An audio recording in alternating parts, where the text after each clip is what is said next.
ஆகையால் அவருடைய நாமத்தை துதிக்கும் உதடுகளின் கனியாகிய ஸ்தோத்திர பலியை அவர் மூலமாய் எப்போதும் தேவனுக்குச் செலுத்த கடவோம். எபிரேயருக்கு எழுதின நிருபம் 13வது அதிகாரம் 15வது வசனம்.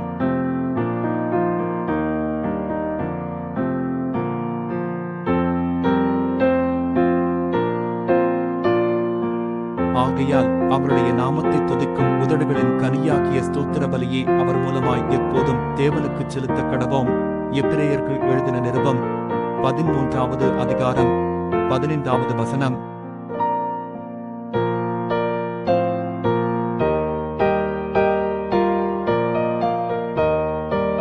ஆகையால் அவருடைய நாமத்தை துதிக்கும் உதடுகளின் கனியாகிய ஸ்தோத்திர பலியை அவர் மூலமாய் எப்போதும் தேவனுக்குச் செலுத்த கடவோம். எபிரேயருக்கு எழுதின நிருபம் 13வது அதிகாரம் 15வது வசனம்.